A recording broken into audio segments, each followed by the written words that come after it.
Good morning and welcome to this presentation on advanced procedures for executive protection. My name is Francis Nmeribe. I'm a fellow of the Nigerian Institute of Industrial Security, a certified security specialist instructor, a fellow of the Institute of Management Consultants, and a certified management consultant licensed by the International Institutes for Consulting, International Council for Consulting Institutes. It is a pleasure always for me to be at a security training. And I'm glad to meet those who are involved in security. Security, they say it's everybody's business, but I do not agree. Security is the business of security professionals, but it should be of a concern to everyone because of the situation we have in the world and especially in this country, Nigeria, today. So as we discuss this issue today, I'd like us to take care of a few housekeeping items in the beginning. The first thing I want you to note is that this is being recorded for presentation for you in due course. But I expect that you have questions and comments. So I need those questions and comments, and I would like you to still send them to me. Write down your questions and comments and have them emailed to me in future presentations that I will make. They will contain my email address and WhatsApp number through which you can send me any questions that you have. And if I have your WhatsApp and email, I'll respond to those questions and send my responses to your email directly or your WhatsApp phone, whichever you choose. Let's talk about a little bit of history of executive protection. The origin of what we know today as executive protection grew from the bodyguard system, which showcased overt bravado of heavily kitted security agents wielding rifles and pistols and other gadgets surrounding a principal. That's where executive protection started, from the bodyguard system. In due course, and with the advancement of terrorism, aided by extensive media coverage, paparazzis, information leaks, and disgruntled elements and ex-employees of both public and private organizations and secret service agents, the presence of heavily armed bodyguards became less effective as ambush and more ammo by criminal elements and terrorists rubbished the efforts of the bodyguards. To outwit the adversary in the ever-increasing need to provide security protection for the principal officers of government and corporate world, the executive protection system evolved with emphasis on advanced procedures involving intelligence gathering on transportation, routes, venues, and accommodation of the principal at homes, offices, hotels, event venues, and at functions attended by the principal. Today, we are in a new dawn, in a new era in protection services. Today, the executive protection agents should know how to think outside the box, improvise, adapt, and use all his knowledge to outsmart the attacker. And when this is done very well, when the protection agent is able to do very well, they use advanced information and they make sure that the adversary, the attackers did not get to know what it is they are planning, their routes, their timing, and venues of events. Even if they get to know events, they wouldn't know the routes that the executive protection agents are using because they are now using advanced knowledge to do these things. when Ibrahim Badamasi Babangida was military president of Nigeria, he visited Cross River State about 1990, I believe. That time I was in the DSS. That was when I had my first experience with the work of advanced party. So immediately he was planned to come on this visit. The advanced party came to Ugep in Cross River State, where I was a 2IC to the local government security chief. They came, and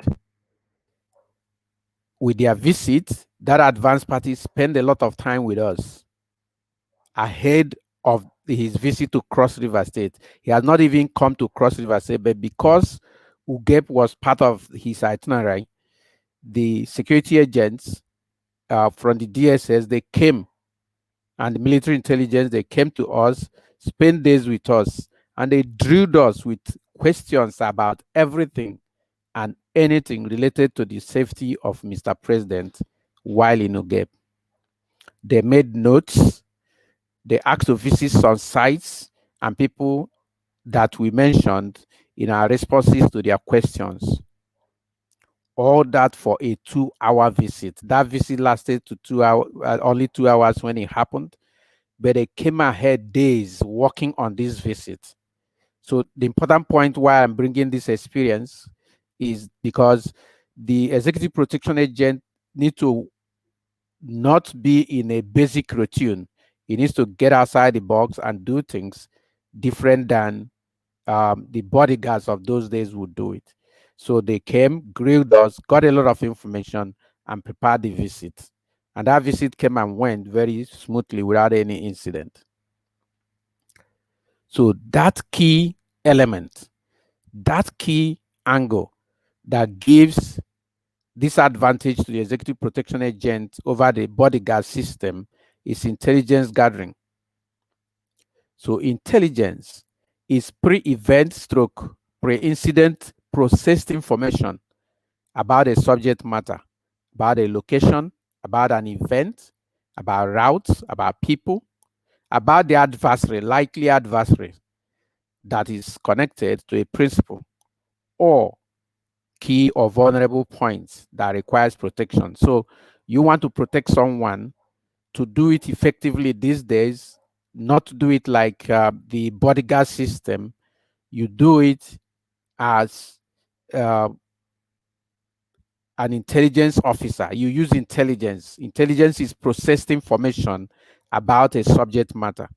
So when you now gather information about the principal, in fact, you need to collect information about the principal himself, because his life, his or her life, might be a precursor or something that engenders problem.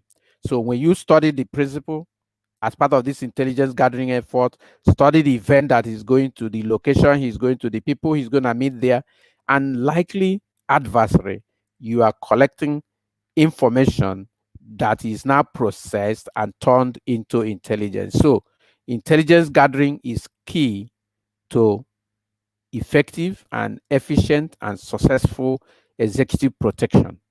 So this is what gives the edge to the uh, protection agent over and above the former bodyguard system, who merely bring out their body with their armor to show presence. And we have discovered that in spite of their presence, there have been ambush, there have been attacks. What the criminals do is that they make sure they go and get a more, if they know that the bodyguard has 5 firearms, they go and get 10 and then overpower them. So the central activity of advanced procedure in executive protection include the collection, collation, the analysis, and the deployment of the processed information, otherwise known as intelligence, relating to the principal, relating to the event he or she is attending, the transportation he's going to use, whether it is by air, by land or sea, or all combined, the venue, the accommodation that where he will stay, the attendees that or other people expected at that event. So the executive protection agent need to collect information about all of these people, and then process all of this information, and the synthesized part of that information becomes intelligence, which is used. So the central activity to modern day executive protection is intelligence gathering.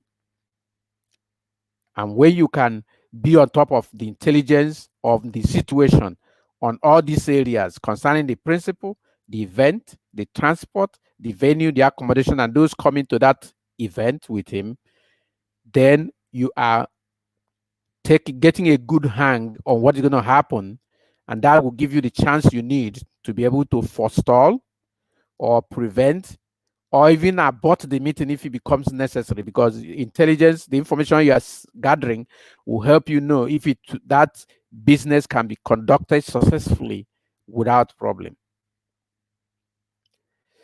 Yes, then advanced procedure in executive protection includes where you have established the status through intelligence that the trip is doable.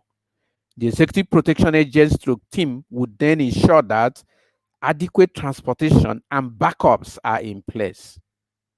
Effective airport and seaport protocols are established and taken care of ahead of the arrival of the principal. You don't do it as the principal is arriving. You don't even do it on that day.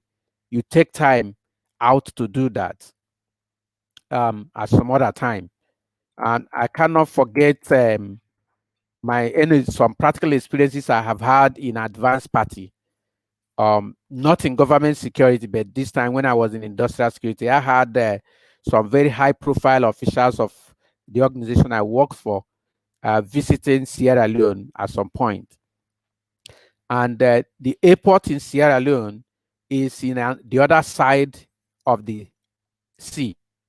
And the Freetown, which is the main city of Sierra Leone, where the event will take place, is in the other side. So the sea divided the airport city and the capital city of Freetown, of Sierra Leone.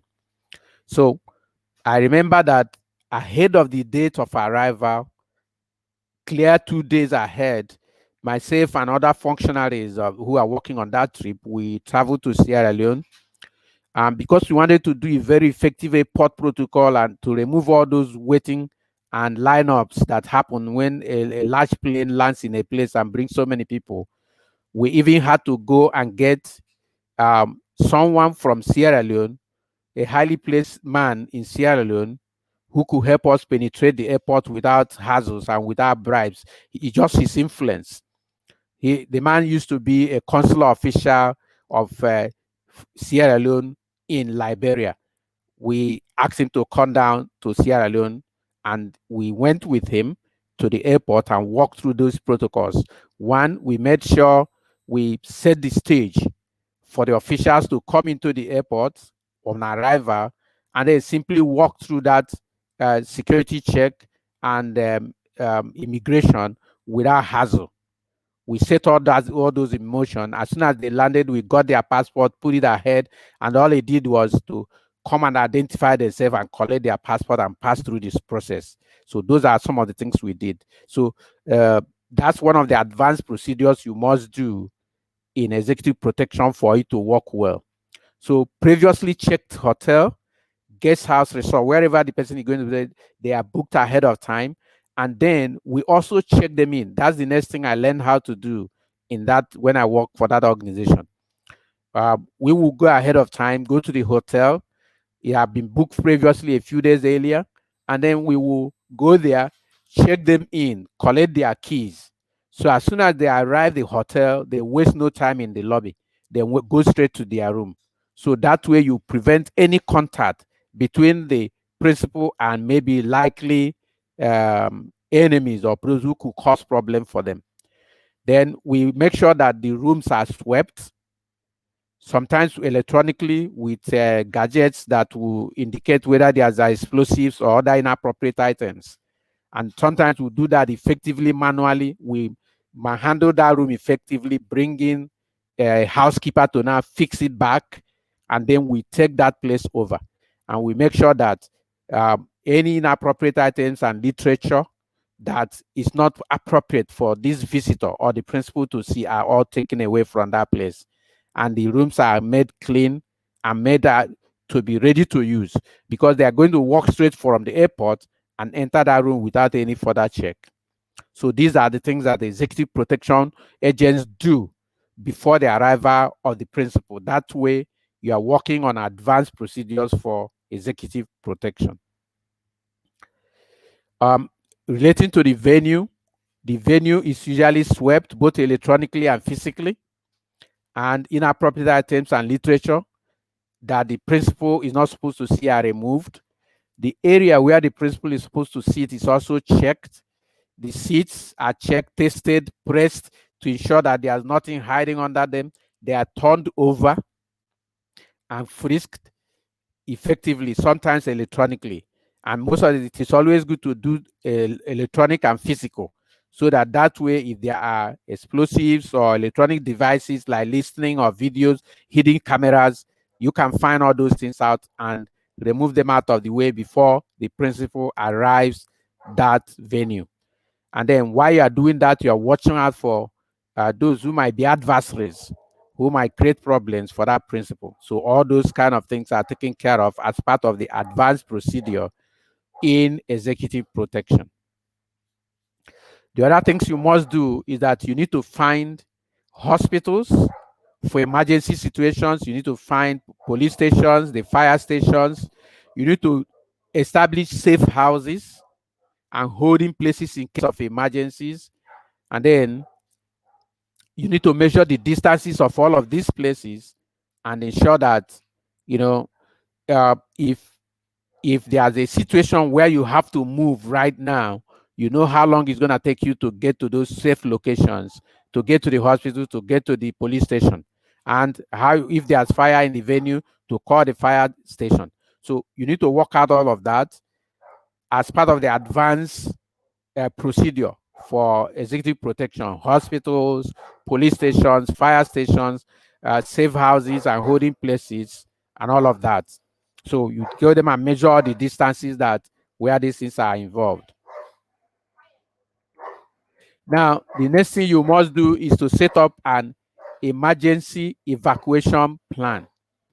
You must set up emergency evacuation plan for the following locations and following situations of that visit. One, the transportation, the backup, the route, the driver, the executive protection agents. So let's say the team that will serve in the executive protection agents in this visit, if it requires 5 people to do the job, you get backup of at least, if it is possible, another 5 backup will be on standby, or at least some number, 2 to 3 more people who can replace those who may be injured, who may have problems, who may fall sick suddenly. So even transportation must be backed up for this emergency plan.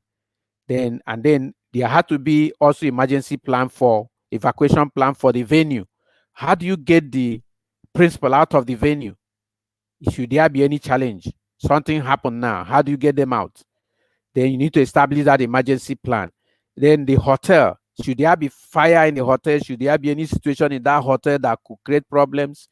You need to make a plan how you can quickly take the principal out of that location and to a place of safety, which means both the location you are taking him to and how to take him out should be established well in advance. Then you have to create a handy reference for all the information, and then but restrict the access or who gets this information that you have created on the basis of need to know. So first, you develop an intelligence report containing the advanced process checklist, all that you need to do in the advanced process. Then secondly, you need to share this to only those who need to know. Then thirdly, you provide a copy to the principal. The principal will need a copy because he might want to have a few things changed, but he needs to know all that can happen in the trip, especially those evacuation and emergency situations that might occur. He needs to know them so that when you even swipe your finger or raise your hand or give him a sign or call him, he knows what you mean immediately because he has been through all of that. And then you also need to make a backup plan for the transportation. I cannot forget a special situation that I was involved into. I think that was 2009. That was 2009, I believe. I had the responsibility of having to evacuate 24 North American expats from a location in Nigeria. And Owerri Airport was our airport.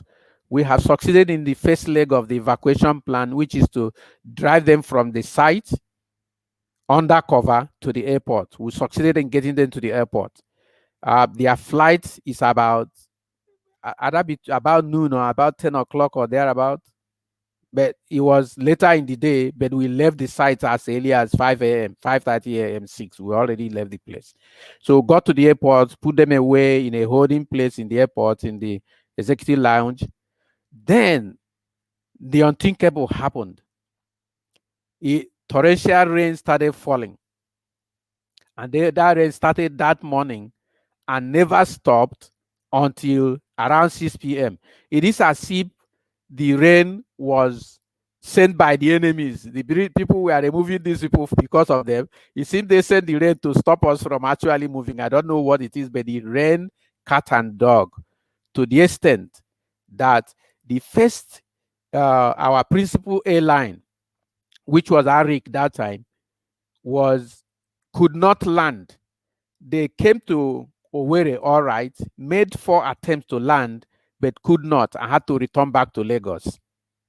So now the dilemma will be, if we didn't have a backup, it will now be, we have succeeded in the first leg of moving from the first site to Owerri Airport. How do we finalize this evacuation by getting them to Lagos, which is the destination? But then we also booked with FIMC, which was coming on a later flight that day. Then we discussed with FIMC. They said, yes, we can go ahead and offload them from Arik, so that they will book them into FIMC. We did that. And as if the gods of heaven simply wanted to answer the prayers I have been praying and crying over throughout the period that this event lasted, the FIMC pilots went ahead and landed at Owerri Airport. And then as soon as the rain gave a small leg, the people boarded and they took off. The rain continued. But then the happy part was that because there was a backup of airline tickets on another airline on that day, we were able to complete that evacuation. That is how we hung on until about 6 p.m. when they called me from Lagos to say all my passengers have been received. And then I now had peace. So you must make backup for hotel accommodation. If you booked in this hotel, try and get a backup, because something might happen where you have to emergently remove them from this and may not be able to take them away from that city. So there had to be somewhere else that they can hold. So there had to be backup for that. If you establish an escape route in case of an emergency, you also need a secondary escape route from the venue. So you plan all of this out and then walk them. Actually drive through them, do all the driving, practice all that you do in driving through those places, timing all of these actions. And even the emergency evacuation plan you have made, you need a backup one. Assuming the first plan for any reason cannot work, you need to do something else to make sure that you can complete this exercise effectively and completely. So these are the activities that precede executive protection or advanced procedures you must establish in case you want to carry out an executive protection. Now, like I said, if you have questions, please write these questions down, and then you can ask the organizers to email these questions for me. But in the next presentation that I will make, I'm going to provide you with my email address and WhatsApp number, and you can send those questions there, and I'll respond to them directly to you.